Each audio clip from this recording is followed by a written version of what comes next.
So, dear friends, very important events are happening these days in Venezuela. There are huge implications for all the world. And that's why we are going to talk today about these events. And because it is a huge disinformation in mainstream media, we are here in Romania. I know the situation in European Union, but also in United States, there are a whole bunch of lies. And that's why I invited the person that could bring us very objective and accurate information. And our guest today is Dr. Francisco Dominguez. Hello, Francisco. Glad to see you. Nice. Thanks for having me on. Thank you very much for coming. I'm going to tell a few words about our guest today. So, Mr.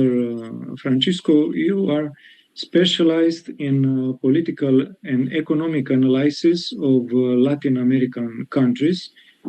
You are the National Secretary of the Venezuela Solidarity Campaign in UK, but you have also very strong connections with other organizations of solidarity with Venezuela. And I mean organizations from US, from Canada, from Brazil, from all Latin America, of course, from Europe and many other countries. So, Mr. Francisco, we saw within last 6 months at least, embargo put to Venezuela by United States, by Donald Trump administration. And however, the life in Venezuela is, and it was very difficult since Hugo Chavez came into power because he wanted Venezuela to be a sovereign country. And a few days ago, President Maduro have been captured by special American forces. It was action like Rainbow, like in the movies, but there are many marks. How did this operation could be put in place? Because it seems it was some traitors also in Venezuela. I don't know. Maybe you are going to tell us. And yesterday we saw another escalation. 2 oil carriers from Russia have been captured, have been seized by United States also. So how do you see the situation, and especially please tell us which is the situation now in Venezuela? Is the leadership of Venezuela obey to United States, or they keep maintaining the sovereignty of the country? Yeah. After answering this directly, I want to go back to the more general thing to contextualize. But thank you for inviting me. The situation is like this. Once President Maduro and his wife were kidnapped, violently kidnapped by US forces, who, in order to get to them, had to assassinate in cold blood about 40 bodyguards.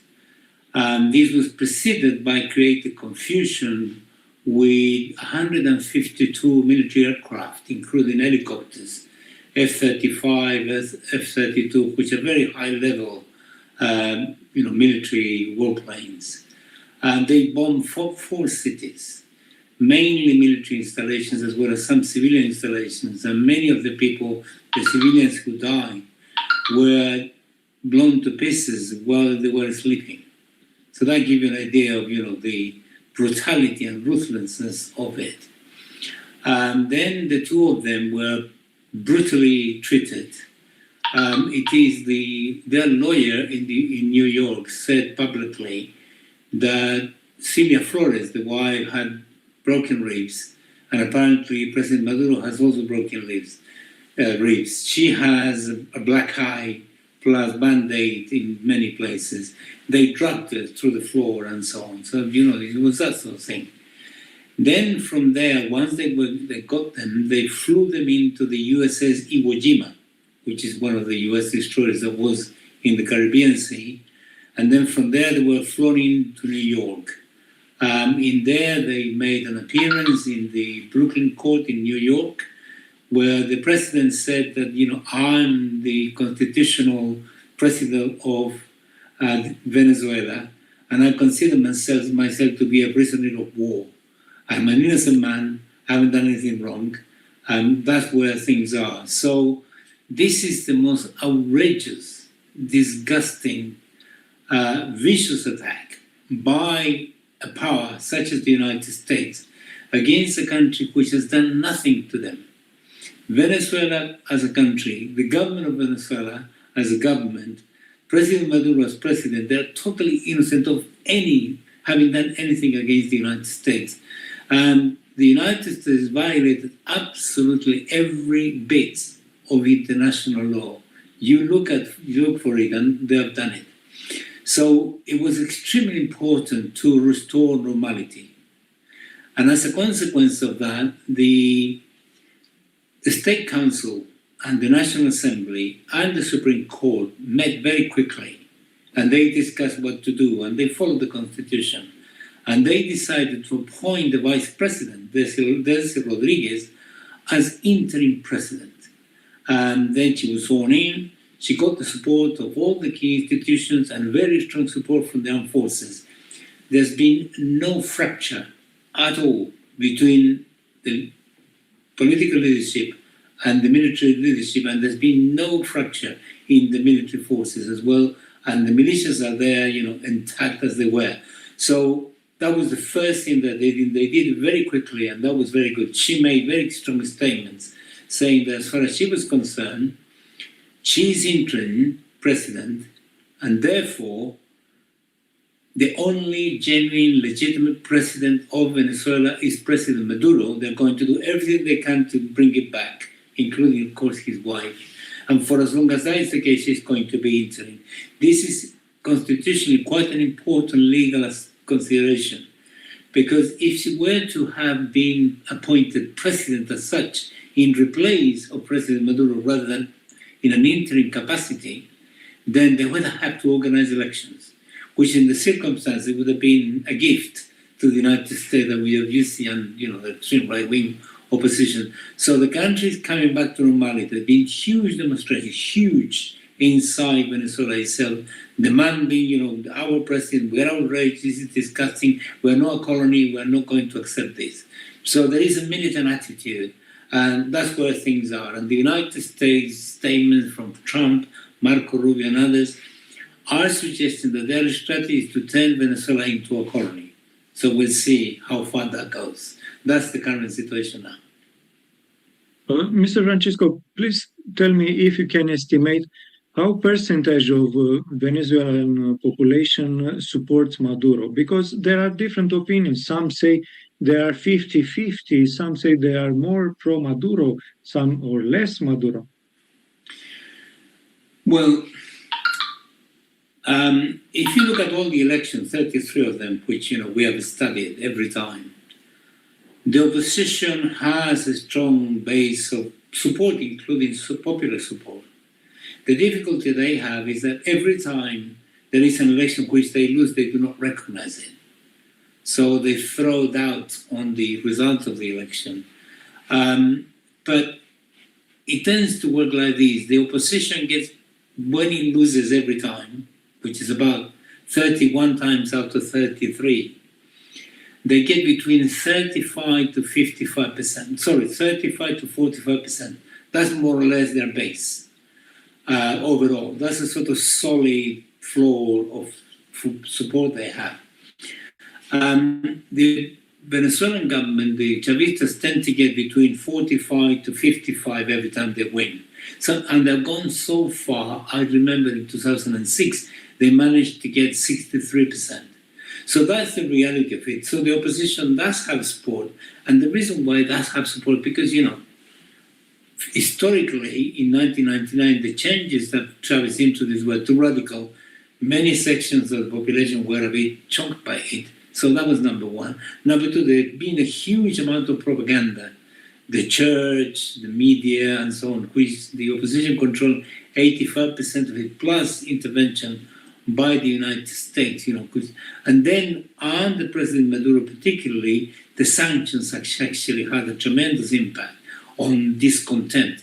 But what is interesting regarding that discontent, in the last election, the opposition got 41%. I was an international observer to that election, and this electoral system of Venezuela is the best in the world. There is no question about it. It's impossible to organize fraud. So they got 41%, they claim 80%, which is just completely ridiculous. They produce a website with fake information, which discredited completely their claim. So the situation is the following. Once they lost, and they said they were going to organize an insurrection, and they won the election and so on, María Corina Machado and the extreme right-wing opposition went to call for the population to come out and stage demonstrations to destabilize the country in a sort of insurrectionary manner that we have seen in Eastern Europe many times. And the amount of population that turned up was very, very small. I think one of the demonstrations, which was the biggest, was about 1,000 people. This is no exaggeration. This is not me doing propaganda. 1,000, we have the pictures. And then a few other demonstrations they tried to organize where they called the population, hundreds, 200 turned up, which means the following. Obviously, people were unhappy because of the difficulties that the country was going through as a result of the sanctions, but they were not prepared to engage in insurrectionary tactics. So they wanted to express their discontent to the government, to say, do something about it, which the government couldn't do much about it because of the blockade. But at the same time, they said, no, we are not going to, they knew. I think most of them know that what happened if the United States takes control of things, then they end up like Haiti, like El Salvador, or like, Ecuador now. So I think there is this perception in the population. That's why the extreme right wing is so unpopular. Now, interestingly, because of their regular call during this period for a military invasion by the United States, they became even more unpopular. And Trump said that he was asked whether he was going to install María Corina Machado, and he said no, because he's not respected in the country and he has no support. So that confirms everything. So what Maduro won in 2024 was absolutely clean, no problem, problematical. But at the same time, on that very occasion, they tried to organize some sort of coup d'etat. They attacked the presidential palace with bullets twice. They attacked, hotels, and they went on the rampage. And I think something like, if I'm not mistaken, something like 27 people died by their hands because they're extremely violent. And the reason they are violent is because young people who are lumpen proletariat, they are given money, and they're given a drug which is called, I think it's something called a deltagon, which is, an amphetamine that drives them crazy. And they confess that they have done it. So I think that's the full picture. So when the Venezuelan government says they won, they won. And just to make a final point to your audience, because I think it's important, in 2015, when the sanctions began to bite really hard, and there was a lot of problems, shortages, queues, and so on, the government lost the National Assembly election. And the opposition nearly won 2/3 of the National Assembly. As soon as the results came out, literally within 1 hour, President Maduro and the government recognized the result immediately without any problem. Yes, I want to clarify two things. One of it is the strategy that the West is using in order to call the elections in Venezuela as a fraud. So the strategy is that when Venezuela officially invite representatives of European Union, United States, to come to monitorize the process of elections, they refuse. So United States and European Union, they don't want to send anybody. But after the elections, they keep saying that no, it was fraudulent elections. We cannot recognize the result. but they have no proofs. They were invited to participate and they refused. So this strategy is very easy to understand, that they don't want to admit that Venezuela is a democratic country now. Yeah. And also and I've been there. I've been in Venezuela 3 times. I've been invited through the embassy of Venezuela in Romania. Now the embassy is closed from the beginning of December last year, because they knew that the events will escalate. So I've been 3 times in Venezuela, and I saw how the population are related with the government, with Maduro.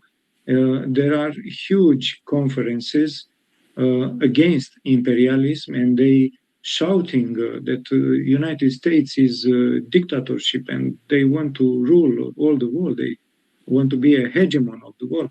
So the sentiment of anti-American is absolutely tremendous. And another thing that I think we need to clarify is that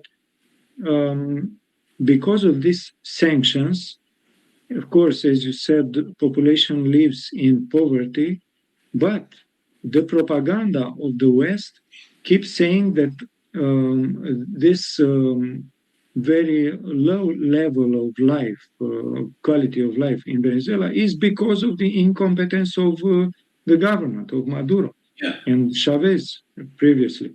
So it's obvious when it is such a strong embargo to Venezuela, they cannot sell oil, and they cannot buy prime necessity materials. Of course, the life is very tough, but it is because of the embargo, not because of the incompetence of Maduro. So I want to, if you want to make some other comments on this. On the question of the elections, I think it's quite important, this point. Not only they had the best election in the world, not only when they lose, they recognize the results immediately, the government, and when they win, the opposition never does, which is clear. And then the international media and the United States and the European Union go for lies. What is interesting is this: every time the opposition has lost the election and has claimed fraud, they never, not once, have presented any formal complaint saying, we went to this particular state, we went to this particular polling station, we have this evidence here, this is what happened in this place, and here is the evidence. There is no evidence, no, zero, never, ever, not once have they presented formal complaints, because there are all sorts of bodies, international observers of various kinds over the years in elections in Venezuela. They could easily have, the Organization of American States at some points, the Carter Center at some other points, and a few others. They could have said, this is our information, we have presented this complaint, here is the evidence to demonstrate that it was fraud, and we want you to do something about it. They never did. All they did every time, they went immediately to the media to denounce fraud without any evidence. So far, the opposition has never once presented this, so that's a clear indication of what is going on. When it comes to the question of the sanctions, the US blockade is so comprehensive. The intention was to asphyxiate, strangle the economy. They prevented the country from selling oil. They prevented the country from selling gold. They prevented the country from engaging in international financial transactions of every kind. They froze all the accounts internationally and in the United States. They took away property such as the Citgo company, which is a refinery of oil, which belonged to Venezuela, plus 4,000 petrol stations that belonged to Venezuela. They took that away. In Europe, they froze and they controlled all the assets of Venezuela, such as in the case of the Bank of England, 31 tons of gold that were placed in custody before Chavez, actually. The Bank of England was the most secure place to actually put your wealth. Now I think it's gone, that prestige is gone completely. In total, it is estimated that the amount of assets frozen, taken, confiscated, and so on is in the region of $40 to $60 billion. Just to give an idea to our audience, you know what that means. The GDP of Nicaragua is $14 billion. So $60 billion is a huge amount. That's number one. Number two, the blockade went as far as to prevent Venezuela from importing anything. So, for example, there was a Mexican company that was exporting food to Venezuela because they had tremendous difficulties in that time. The United States went against that company and bankrupted it. So we made sure that it stopped it, which, that stopped. And then many other companies that were prepared to do business with Venezuela, stopped doing business with Venezuela because of that. And as a consequence of the blockade on oil, which is a crucial commodity for Venezuela, Venezuela lost 99% of the oil revenues, which contribute 85% to the state finances. And on top of all of that, Venezuela was expelled from the international financial system, which meant the following. If Venezuela were to make a payment for importing anything, not only the bank will not carry out the transaction, the bank will retain the money because the United States will threaten it that if they did, they would be punished in the US market. So it was almost total strangulation. So it's miraculous that Venezuela was able to survive by the time, which is 2020, 2021. President Maduro has managed to reorganize the economy very successfully, has managed to get the country out of the problem. And in 2025, it was estimated, we don't have the figures yet, that the economy was going to grow at the rate of something like 7 to 9%, which is one of the highest in the world. So that gives you an idea that the reason why the United States was so desperate about Venezuela was because, their strategy before failed. Their strategy was to get rid of the government, to destroy the government, regime change, in order to control the oil. And now they're going for a different strategy, which is a military one, which is totally naked. Naked aggression. Yes. Before going to talk about the current situation, I would like to remind a few things about the general situation in previous years. So here on the screen, we have an executive order of former President Barack Obama regarding Venezuela. And as we can see in this image, he considered Venezuela as a national emergency for the United States and a so-called unusual and extraordinary threat to the national security of the United States. And this is absolutely outrageous, because how can Venezuela become a threat for United States? Venezuela did not attack with nuclear weapons United States. It's not such a big problem with the drugs. I mean, we can admit that there are some transit of drugs in Venezuela, but not as much as becoming a threat for United States, as Donald Trump also stated. And there are all kinds of narratives that keep Venezuela as an enemy of the United States in a very artificial way. But it's useful to observe that it was a study made by Center for Economic and Political Research in Washington.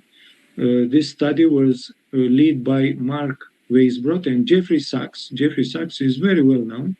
And the name of the study was, in 2019, Economic Sanctions as a Collective Punishment, the case of Venezuela. And I would like Mr. Francisco to mention a few of the things that this report said. So, the sanctions imposed on Venezuela by the US government since August 2017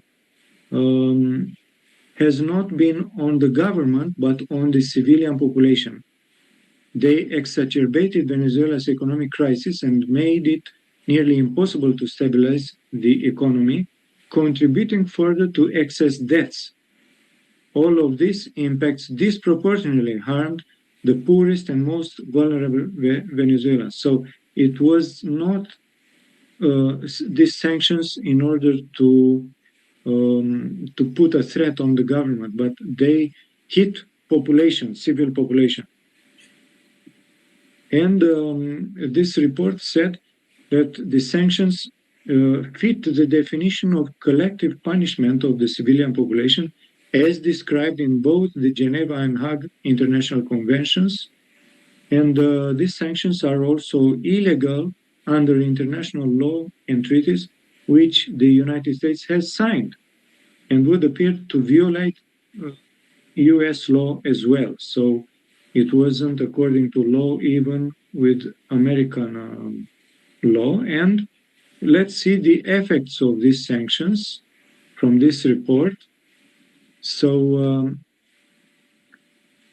there were more than 40,000 deaths from 2017 to 2018, and more than 300,000 people were estimated to be at risk because of lack of access to medicines or treatment. This includes an estimated 80,000 people with HIV, who have not been, well, I jump on the details, 16,000 people with, they need dialysis, with cancer, 4 million with diabetes and hypertension, and so on. So the effects were absolutely very difficult, very serious to Venezuelan population. And there were a lot of problems with the electricity because population had no electricity. So it was a hell. The life in Venezuela was a real hell made by United States. And they put blame on Maduro government. So this is the situation in Venezuela. If you want to make some additional comments on this matter. I want to make the following. I come from Chile and I had to come to London because of the Pinochet dictatorship. And the Pinochet dictatorship in 17 years assassinated 5,000 people. In this case, between 2017 and 2018, they killed literally 40,000 people. But if you continued, 2017, 2018, 2019, including 2020, because the devastation continued. Remember, 2018, 2019 is when COVID took place. So in that period, the broad estimate, the rough estimate is they killed, possibly the sanctions killed between 100 and 150,000 people. That is incredible. That is equivalent to actually dropping bombs on a place. And the most vulnerable are the ones that actually suffer the consequences. And several of the specialists, several of the ambassadors, officials from the United States that were making statements about this, they said, if we need to have them for 3 weeks, we will. If we need to have them for 6 months, we will. If we need to exacerbate them, the best. If they need to stay there for years, then so be it. Because the whole calculation was, they will drive people to such a level of despair that will produce an insurrection, a popular, desperate insurrection, which will justify an external intervention, which is what we're looking for. All this time, since 1999, the United States has been looking for that, created a context of social disturbance that they will use to justify through the Organization of American States or any other international body, or by themselves anyway, just to intervene externally. So that's quite an important dimension to understand. And the key point regarding the description of Venezuela as an unusual and extraordinary threat to the national security of the United States has a legal point. The United States, in terms of its own legislation, the government is not entitled to apply sanctions against any other country unless they declare a threat. They declare that country a threat to the national security. That's what they do. That's number one. But number two, when they say it's national security, the president is obliged to declare a national emergency in the United States because of that threat, which is all fantasy. Nevertheless, technically, that means that the United States is technically at war with that country. So that gives them a scope to do anything they want. So including, for example, putting a price on the president's head, 10 million, 15 million, 25 million, and then 50 million, behaving like gangsters, like in the far west. So that is allowed because of this declaration, this description of this country as a threat to the national security of the United States. Therefore, national emergency is created. And Obama did that in 2015. What Obama did, however, is very important to know this. Obama went for a massive expansion of fracking to get oil out of fracking. And in 2014, the United States was producing something like 4 million barrels of oil a day. As a consequence of fracking, that is to say, massive expansion of it was deliberate, the United States was producing 10 million barrels of oil a day, thereby glutting the market, the oil market, making the price go down quite dramatically. Just to give you an idea of what that meant for Venezuela. Whereas in 2009, 2010, the barrel of oil was $150. As a consequence of Obama's action, by 2020, 2021, the barrel of oil had gone down to 25. So it was horrible for Venezuela already before the sanction. So that was a sort of indirect sanction. So you could see that every single one of them had this conception of asphyxiating the economy, denying the resources to produce a social explosion they could capitalize on by invading it militarily to restore democracy and order, I suppose. Yes. Mr. Francisco, as you know, I documented the case of Venezuela in one of my books, America's Plans for World Hegemony, and I want to read for our assistance a fragment of my research. So the documents unveiled in my research shows that the support that the United States made during Chavez and after that during Maduro was absolutely tremendous. Support for the groups of opposition in Venezuela, and they invested a lot of millions of dollars. And I am going to tell you a few data. Sure. So they supported the so-called democratic opposition in Venezuela and recommends to strengthen the institutions to oppose Chavez authoritarian, they say, regime.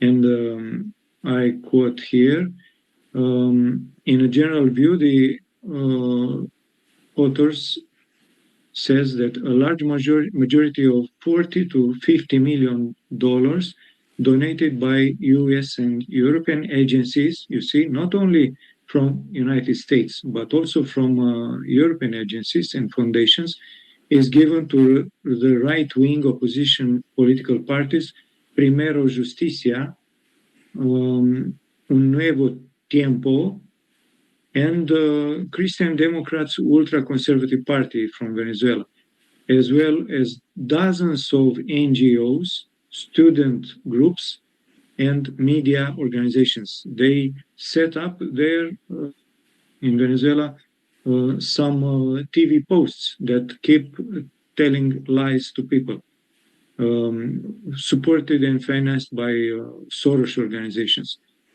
Among the donor organizations were National Endowment for Democracy, the U.S. Agency for International Development, USAID, the Open Society Institute, Soros, the Pan-American Development Foundation, the Konrad Adenauer Society, and Friedrich Ebert Foundation.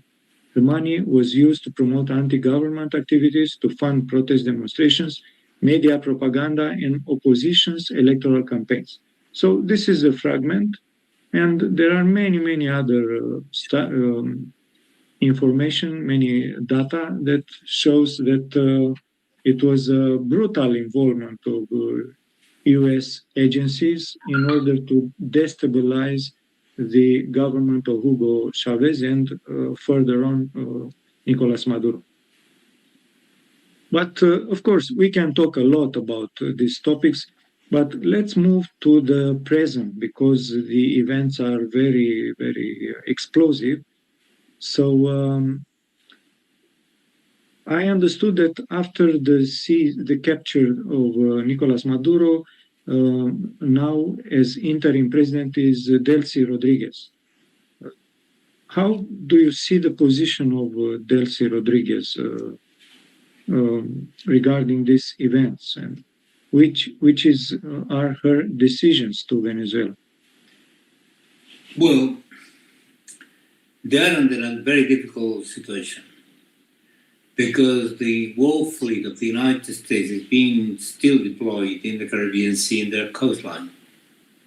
And this involves 16 destroyers, warships with misguided missiles, some of them equipped with 1,200, that is to say 1,200 missiles that are medium range. So if one of them were to be in the Panama Canal, it could hit Mexico easily, and it could hit everybody in South America easily.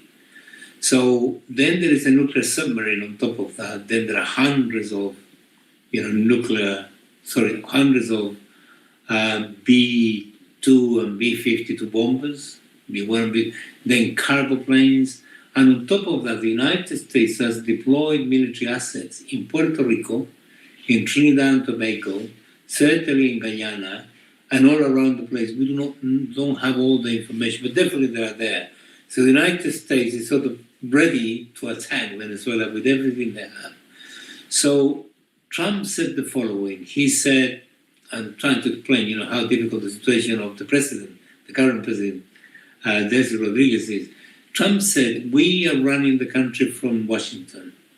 She's got to do what we tell her to do. And if she doesn't, we're going to go for a second strike. That is to say, much worse. And I think what Trump meant, because he said it would be much worse than with Maduro. In other words, we'll assassinate you. I think that's the implication of it. Not only we will not extricate you, we will not kidnap you, we'll do something much more serious. And then if in the first instance, in the first attack, they attack 4 cities, in the second attack, they're going to go for something much bigger. So that's the context. So in that circumstances, the only possibility that the government has, given that internationally, in Latin America, the relation of forces is not very favorable. It's got the support of Brazil, Mexico, Colombia, and so on, but it's much less strong than it used to be. Then the best thing that anybody in that position can do is to play for time. That is to say, okay, what are we going to do to first of all calm down the situation, and secondly see with this bully that is going to kill me, whether I can get some, win some time. So they said they won the United States won 50 million barrels of oil that are there stored up in Venezuela because they haven't been able to sell them because of the naval blockade. We want to have them. And then the way Rubio and Trump presented this was, we are telling them we're going to have that oil because it's ours. Whereas Delcy Rodriguez from Venezuela said, we're prepared to talk to the United States to sell them oil if they want to. So I suppose what is going on there is some process of negotiation. Trump seems to be not totally keen, although he might change his mind, not totally keen on going for an all-out military attack. Whereas Rubio is quite prepared to go for it. But at the moment, the one who's calling the shot is President Trump. And Trump is totally interested, totally fixated on the oil. I want oil. when he was asked on several interviews, what about human rights? What about democracy? He said, yeah, I want the oil. I want the oil. That's all I want. I think he wants to become a sort of oil baron because he's got very rich, by being president of the United States. That's a possibility that he has. So what she's got to do is, on the one hand, imagine all the jobs she's got to do. Number one, stabilize the situation in the country. Calm the population down so there is no panic. Calm them in that sense. That's number one. Number two, maintain the unity of all the key political forces in the country, including sections of the opposition that actually are going for a nationalist attitude. We do not want the United States to come in and invade us, which is taking place already. Number three, maintain the rank and file of Chavismo mobilized as much as possible, but ensuring it doesn't go beyond what is complicated, which is not easy. And then negotiate with the United States to say, okay, what can I give you? What can we do so that you don't militarily attack us? While, I suppose what she's thinking is, while we reorganize ourselves, regroup ourselves, and at the same time, which has been already public, her negotiating with Trump the release of President Maduro. That is an interesting dimension that she said she wants the release of President Maduro. And the reason why I'm saying this is because of all the charges that, that Maduro was charged in the United States with, one of them is drug trafficking, which is, can carry 20 years in prison. And then the other one is narco-terrorism, which is much more serious. But narco-terrorism was always associated to the claim by the United States that there was something called Cartel de los Soles. Cartel de los Soles does not exist. It's just an invention. So the Department of Justice, very peculiarly, I don't know why they've done it, they decided to drop the claim that the Cartel de los Soles exists. It's sort of something which is rather vague. They changed completely their tune. And I'm not sure whether people know the lawyers that are defending President Maduro and his wife are the same lawyers that defended Julian Assange, which, is quite an important one. They're very experienced. They know what they're doing. So, and they know how to move in these circumstances. So that's the position of Delcy Rodriguez. Extremely difficult one, but at the same time, she got to make connections with Mexico, Colombia, Brazil, and others, and China, and other allies that Venezuela has to ensure that it gets propped up, supported as much as possible in the circumstances, no more than possible in the circumstances. We'll see how that pans out. Remember, it's only 2 days or 3 days ever since the attack took place. So it's just very premature to draw too many conclusions. But so far, she's been able to actually organize all of that. But one interesting point, not a single demonstration in Venezuela by the opposition, not one. It's totally clear they have no support, especially after this. But what about mainstream media in Venezuela? Does they are saying the truth about Maduro? I mean, to say it was actually a kind of coup d'etat, an attempt of coup d'etat. Yeah. I haven't checked the media recently in Venezuela, but most of the media in Venezuela now have moderated enormously. They moderated, particularly in the last 10 years, 5 years. I would say 5 to 10 years. They used to be vicious. They used to be incredibly fanatic. They moderated enormously, and several of them actually disappeared because they entered into confrontation with the government. One of them, one of the newspapers, which was quite popular newspaper, certainly in right-wing circles, accused Diosdado Cabello of being a drug trafficker, just in the pages of the newspaper. So Diosdado Cabello, who is the Minister of Interior, took these people to court and say, this is defamation. He won the case, and then they had to pay him a huge amount of money. So they stripped the building where they had the premises of the newspaper with everything. They took everything away, but they left the building because they couldn't take it away. These people actually emigrated to Spain. So Diosdado Cabello said, this building is mine now because that's my compensation. But, I'm not interested in having it personally. So he decided to get the government to use the building to set up a university of communication, which is the one where they actually used as a media outfit. So the media in Venezuela is the international media, which is the problem. But there is a second dimension, which is the social media, where the lies are really, disseminated massively. The amount of disinformation that I come across in these 3 or 4 days, it's just incredible. It's all conspiracy theories, conspiracy theory after conspiracy theory. The best thing that anybody can do is try to find something very reliable, such as Telesur in English, for example, such as the Chinese CGTN. They also are very, very good. Then you have the Russian television, Russia Today, and then in the rest of Latin America, only left-wing, properly left-wing newspapers and media are the ones that should be concerned. And finally, but that's the problem with the language, is Venezuelan television, national television, which is also covering the news literally every day with a lot of programs, lots of analysis, but you require Spanish for that. But Telesur in English is quite good. Chinese television in English is also very good. Global Times, the Chinese newspaper in English, is also very good, and so on. And these newspapers tend to produce all the information in, I think, 60 languages. So very likely Romanian is one of them, but I do not know. So even in Venezuela, the disinformation is huge. It is huge mainly because of the social media, not necessarily because of the mainstream media. Mm-hmm. Very good. Because when I studied the case of Venezuela in 2019, there were some TV posts established by Soros organizations, and they keep disseminating fake news. And I can tell you that they are doing the same in Romania and in all the European Union. Yeah. But what about the support coming from Russia and China? Do you think they will defend Venezuela and the Maduro regime?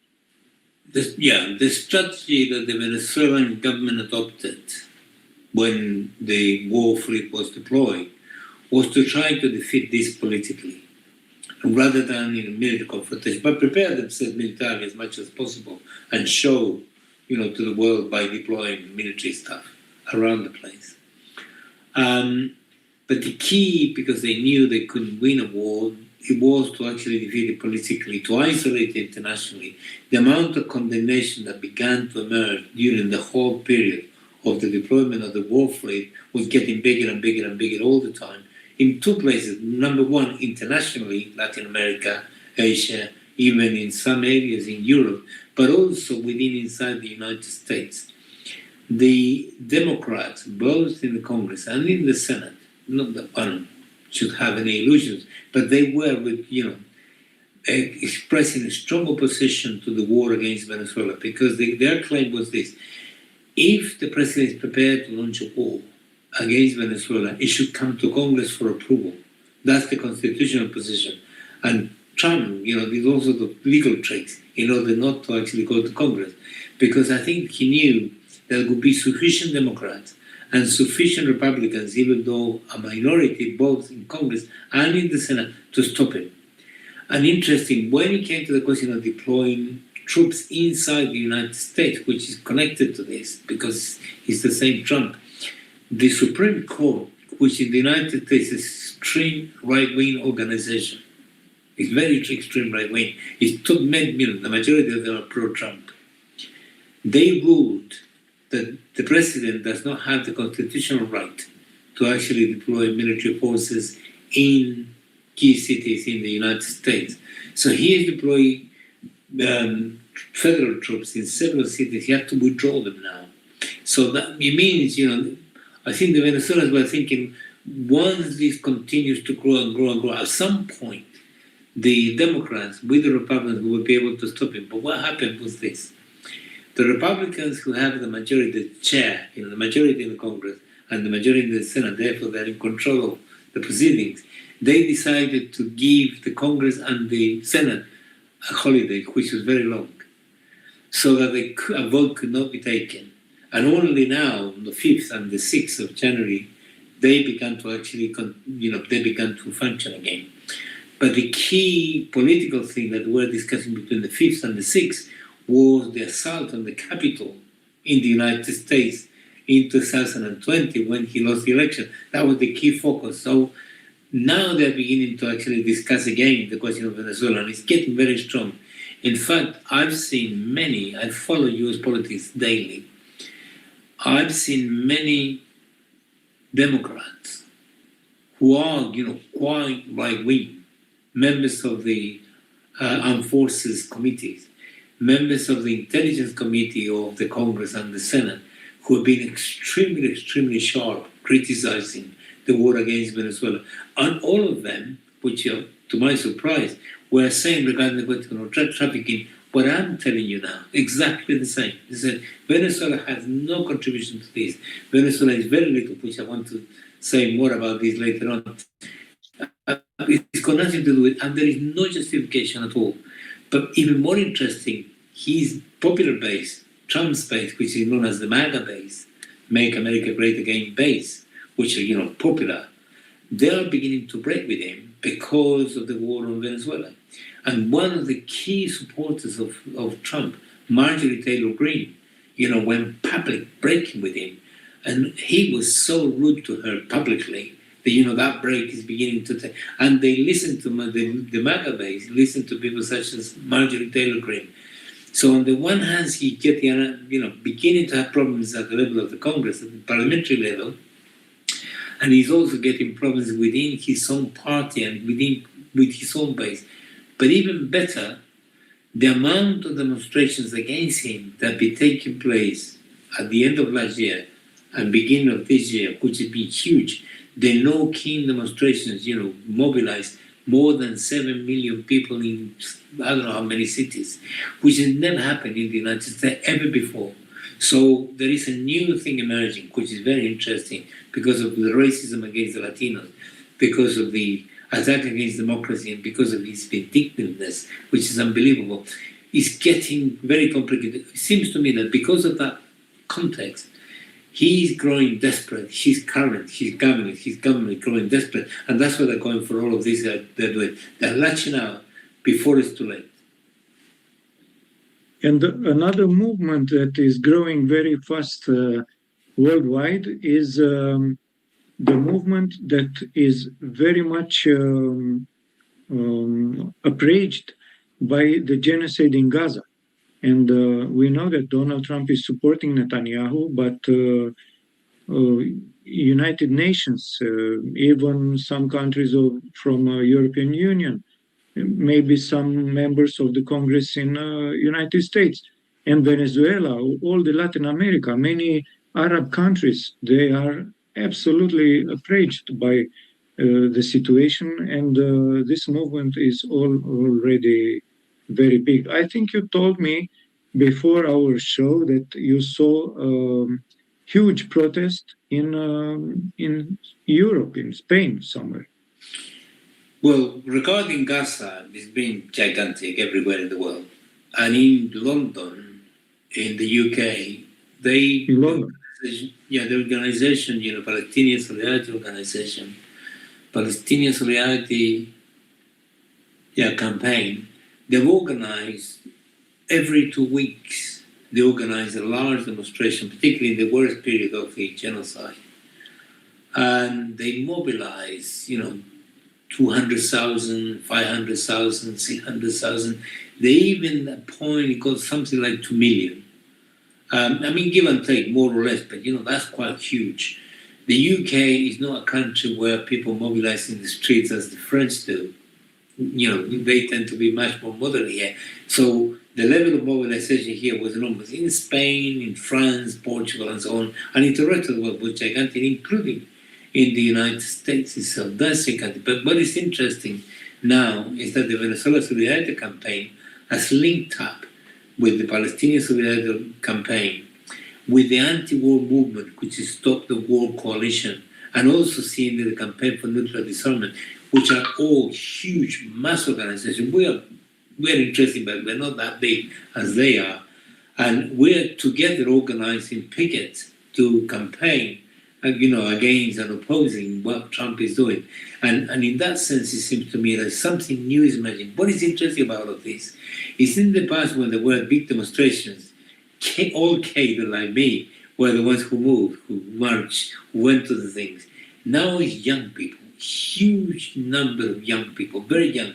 So I think they're becoming galvanized, they're becoming politicized, they're beginning to understand how the system works, because they get speakers who tell them what's going on. They read the newspapers, they read pamphlets, they read stuff, and they get quite educated on the issues. And as a consequence of that, they become activists. They become politically active. As a consequence of that, they are securing the future when people like ourselves go, which is quite promising.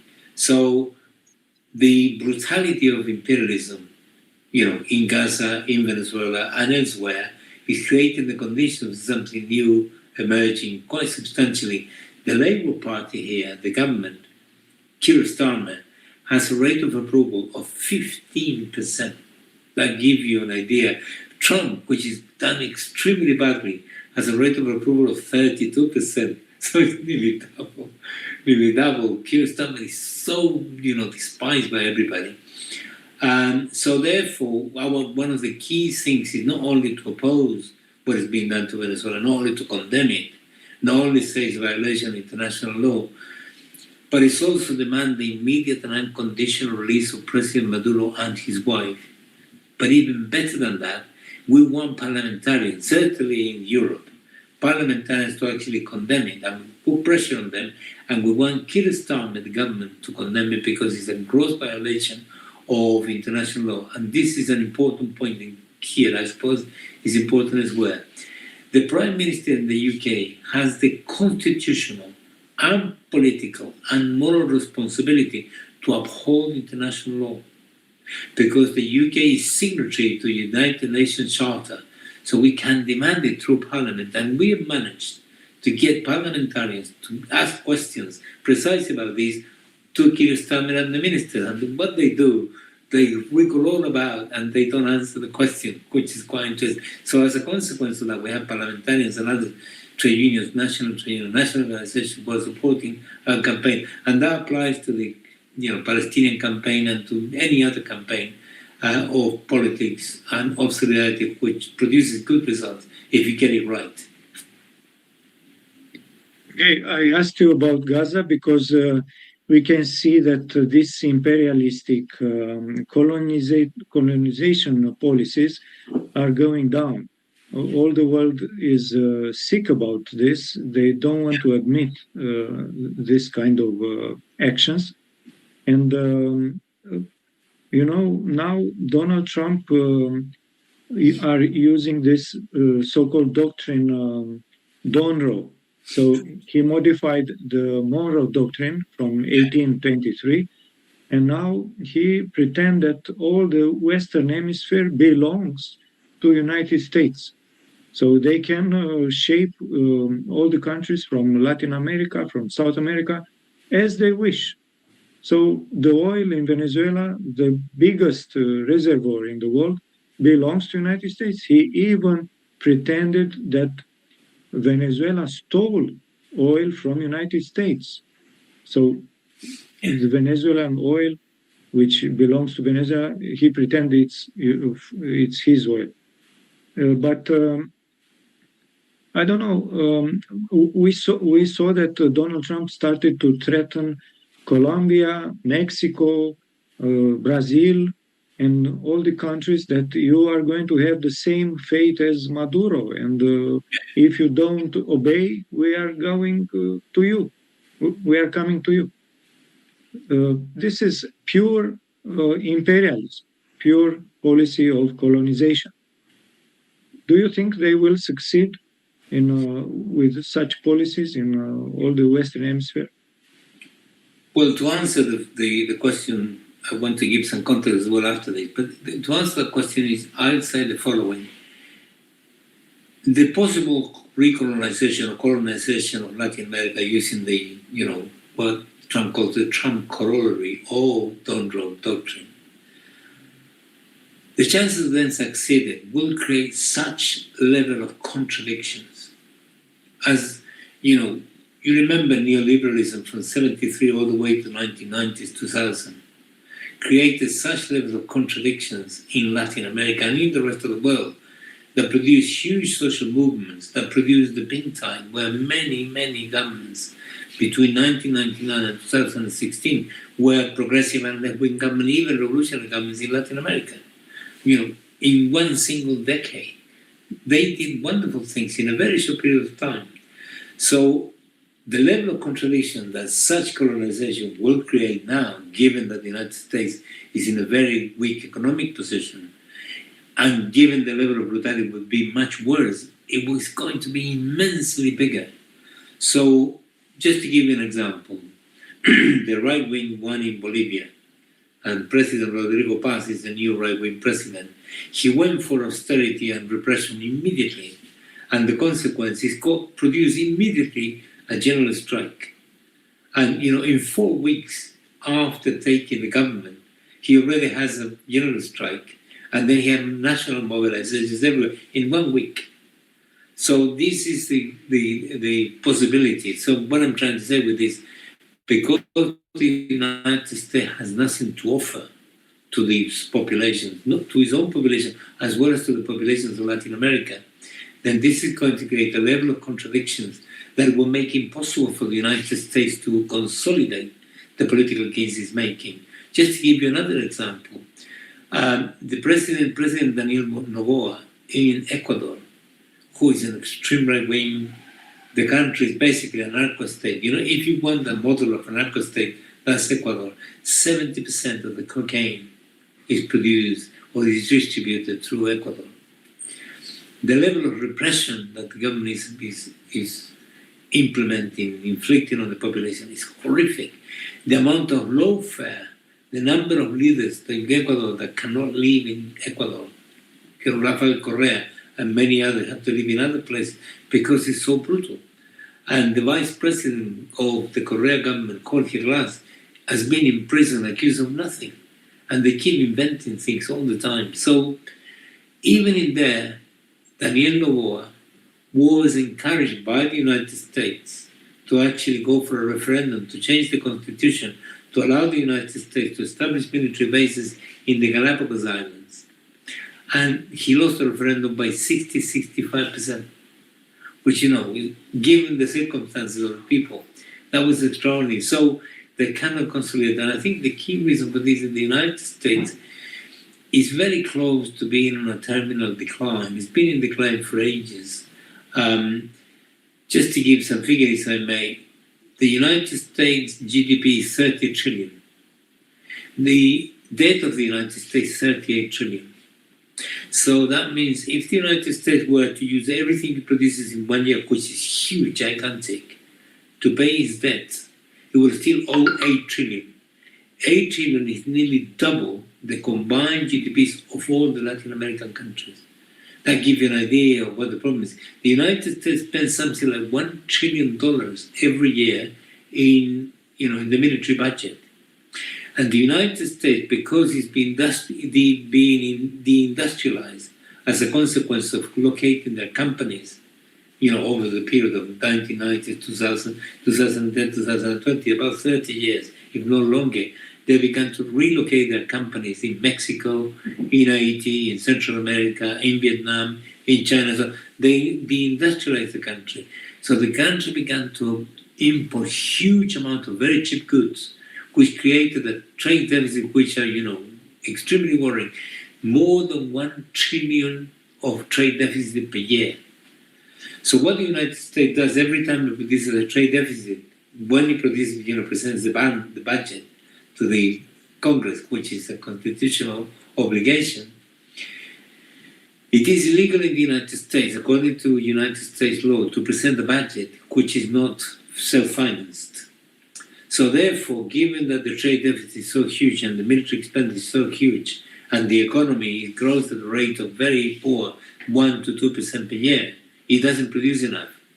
The consequence is the United States is forced to increase the debt.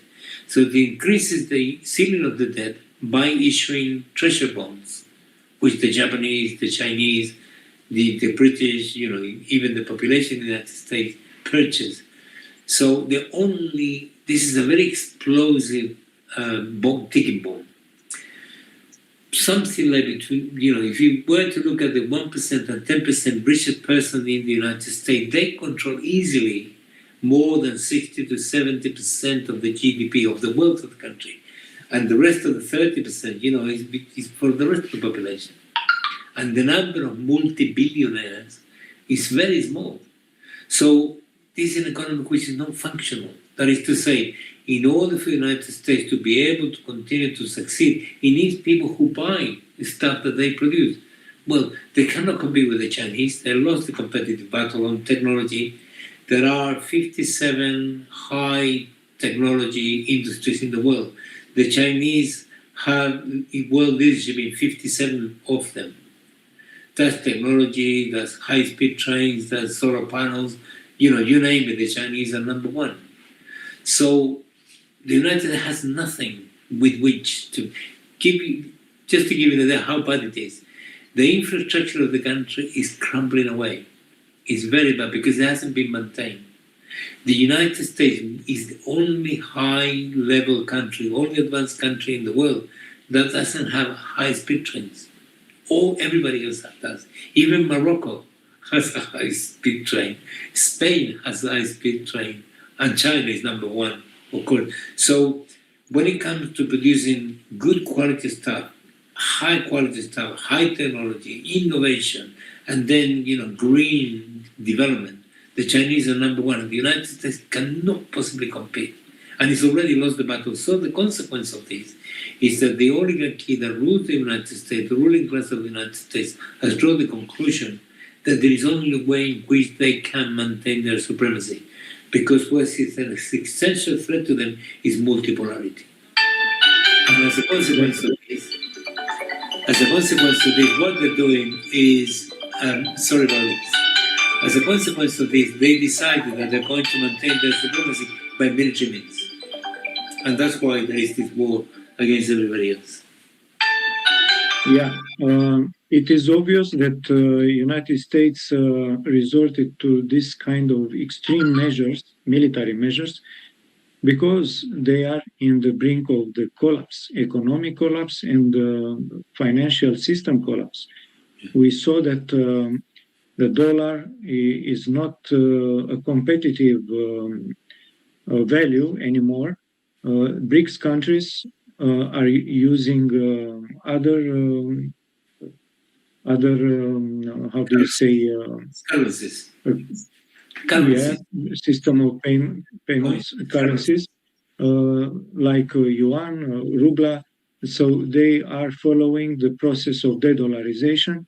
We saw that Saudi Arabia, which was the main partner of United States in the petrodollar system, one of the founding countries of OPEC, Organization for Oil Export countries. So they get in BRICS, and they don't want to use dollars anymore. So this was a huge problem for United States, and that's why they resorted to this kind of operation, which of course is in break of all the international rules. But we know that they promote the how do they say rule-based order, but rules made by them with double standard. I mean, when we like this kind of rules made by us, we apply, we respect. When we don't like, we don't have to respect. Of course, this is a dictatorial attitude, rhetoric. But also we saw that Venezuela started to make huge business with China in yuans, and the oil carriers of Russia and China are coming to Venezuela to take the oil. But there is this huge armada of United States around Venezuela, and they supporting this embargo. I don't think that they will manage to keep this status for a very long time, because now we are not in the 18th century. Things are very much modified. The financial system of the United States is breaking down. So it's very interesting what is going to happen the next weeks or months. And as a conclusion for Venezuela, because the military, with one exception, I saw that Delcy Rodriguez gave an order that one of the generals that had mission to defend Maduro have been arrested, isn't it? I've seen because he's considered a traitor. Yeah, I've seen the information. I tried to confirm it, but I haven't been able to confirm it yet. It's very likely that happened, but all right, yes. I haven't been able to confirm it. But most of the leadership of the army of Venezuela and the political leadership is further on in Maduro's direction. I mean, the opposition has no chance to lead Venezuela for the moment. And Donald Trump is not able to impose Corina Machado or someone else because, as he himself admitted, they would not have any support from Venezuelan people. So it is obvious that this attempt of coup d'etat did not succeed. And with the support of Russia, China, BRICS, UN, things will not make a big change for Venezuela. What do you think about this? Well, I think everybody that is in favor of multipolarity in the world will do everything they can in a coordinated fashion if they can, or individually if they have to ensure that that blockade does not succeed. That is to say that they stop preventing one country from trading with anybody they want, because, sovereignty is at stake here. So, and the reason is, if the United States can get away by doing this to Venezuela, it can do it to anybody. They can organize a naval blockade. They can, surround the country, asphyxiate it, and then go in, extricate the president, and then say, if you don't do what we tell you, we'll bomb you. And that's exactly what is going on. It's so extreme that it cannot be sustained politically. So the question is, which one is going to go first? And I think there is an important point here to understand how things are going to go. The economy will not command the developments in the future. The economy will play an important role, but the key is going to be politics. That is to say, the oligarchy, regardless of economic conditions, the oligarchy in the United States, the ruling class in the world, the center in the United States, regardless of economic conditions and economic processes, which are going against them every single time, will disregard that and will use political decisions to try to maintain their supremacy by military means. It's quite important because there is some illusions, it seems to me, in sections of the left believing that the economy itself is going to produce the result. No. The economy is going to contribute. This is a very important context. This is the actual material basis on which you apply politics. But politics is in command. And the United States has something very important to change the reality of the situation, which is a massive military apparatus.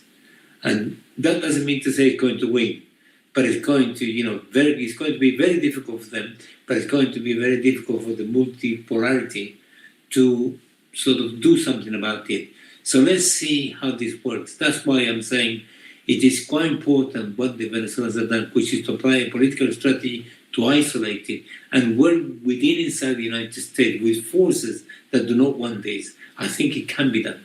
So therefore, I remain optimistic. For as long as there is no splits in Venezuela, I think we have a very good chance. And so far, so good. And we outside have to do everything we can to support, by mobilizing, by influencing, regardless of what people think about something else. We do not put ideological conditions or preconditions for people to support and condemn what the United States has done to Venezuela. The bigger, the broader, the better, because that's the best way to isolate it. I think we have a very, very good chance because humanity will prevail over, this naked aggression and imperialism, which is so ugly and so disgusting. Yes, I think all these measures made by United States and their allies are actually an example of desperation, because what they are doing to Venezuela, and now they started to do for Russia by seizing their oil carriers, it doesn't work. I mean, all the mankind is already in multipolarity, and United States cannot be the world gendarme anymore. The currency financial system is already in BRICS hands. The dollar is going down. So their only chance, so-called chance, is to make another world war. But even in these conditions, I don't think they are going to win. Yeah. Of course, in a nuclear war, nobody wins. All the planet is destroyed.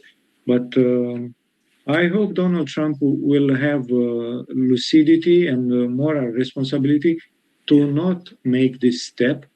We saw, and personally, I appreciated that he did not continue the politics of Biden regime with Ukraine.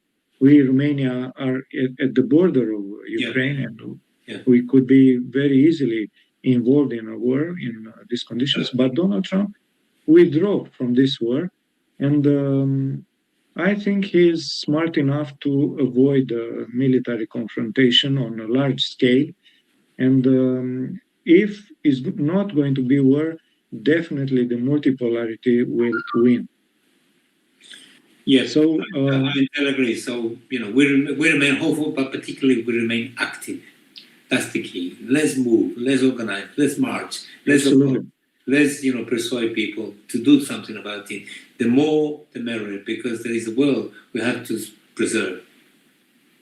And there is also a cognitive war, and that's why we are doing this kind of TV shows in order to spread the light to the truth. I mean, I told you, in Romania, they keep saying Maduro is a dictator, and Donald Trump wants to clean the situation with narco traffic networks, and we applaud what Donald Trump made. So this is disinformation. It's not objective. It's just propaganda. So, Mr. Francisco Dominguez, thank you very much for the very insightful information that you offered. We are very much needed to this kind of information, and we keep in touch with what is happening in Venezuela and in the world, and we will offer always the truth. So, thank you very much, and thank you for our audience. Keep in touch, and God help us. That you invited me. I'm really pleased and honored to be here. But hopefully your audience found it useful. But count on me for future possible conversations. I'll be more than willing to do it. Thank you very much for inviting me. Absolutely. Thank you too. Goodbye.